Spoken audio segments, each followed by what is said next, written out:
Good day, everyone. This is the Homicide and Murder Legal Case Studies.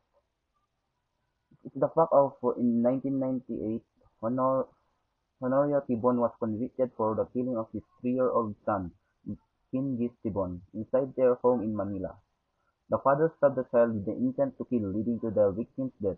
Despite the intentional nature of the act, the court found no qualifying circumstances such as treachery, evident premeditation, or cruelty that would elevate the offense to murder. As a result, Honorio Tibon was convicted of homicide under the Revised Penal Code of the Philippines.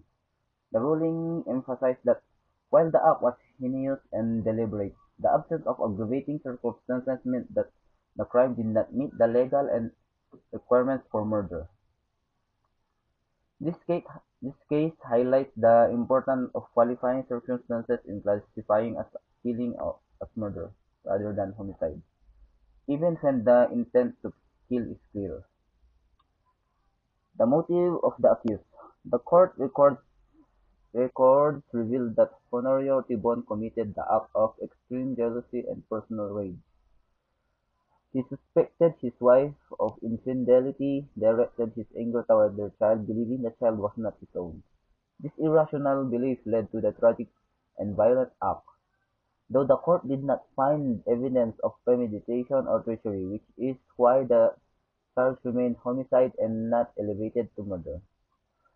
Relationship between victim and the accused. In the case of People v. Honorio Tibon and the victim Kim Gis Tibon was the 3-year-old biological son of the accused, Honorio Tibon. This parent-child relationship adds a deeply tragic and disturbing element to the case, as it involved the intentional killing of one's own child, a violation of not only of criminal law but also the most fundamental and moral and familial responsibilities. The forensic and physical evidence. While the official Supreme Court decisions in the Tibon case does not provide detailed forensic analysis, the following types of forensic physical evidence were likely involving and considered in establishing guilt. Number one, the autopsy report. It, it confirmed that the child Kim Gisiwon died due to stab wounds. This helped establish the cause of death and intent to kill. Number two, the weapon used. The knife used by Honorio Tibon was likely recovered and presented as physical evidence. Its size and condition would help prove capability of causing fatal injuries. Next is the crime scene evidence. The killing took place inside the family home, so the investigation would have collected blood evidence, signs of struggle, and placement of the body to determine the victim was asleep or caught unaware. Number four, arrest and confession. Honoré Tibon did not deny the act and even confessed to killing his own son. His confession combined with the physical evidence strongly supported the conviction.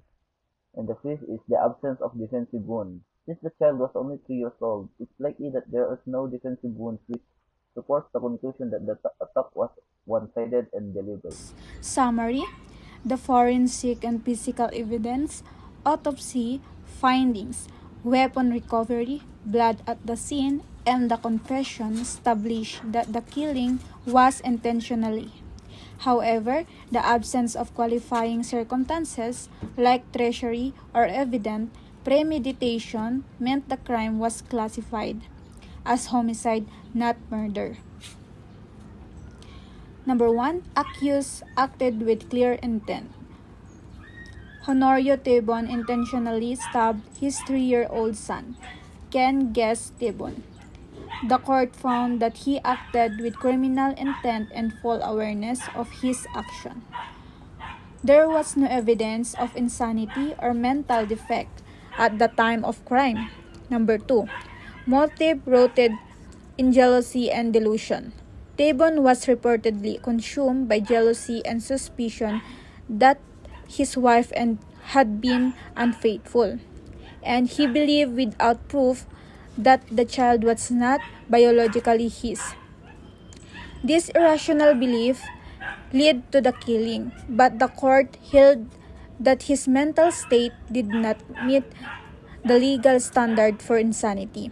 Number 3, no insanity defense. The defense did not raise insanity as a plea. Under Philippine law, for an insanity defense to succeed, it must be proven that the accused was completely deprived of reason or discernment at the time of the act. T-Bon's actions, including the manner of the killing and confusion afterward, showed that he understood what he was doing. Conclusion, People versus Honorio T-Bon, 1998.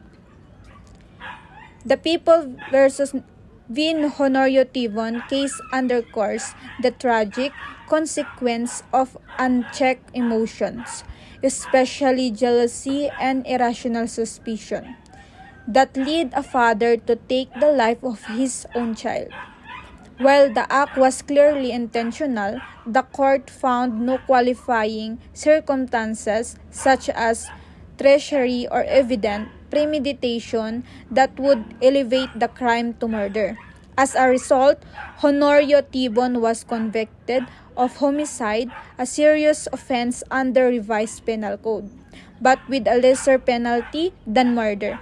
The case highlights the importance of establishing not only the act of killing, but also the legal elements and circumstances that determine the nature. Last, as an investigator, I would add the fact that this is a case of parricide. For the father killed its 3-year-old child out of unjustified jealousy or rational suspicion. Thank you, everyone.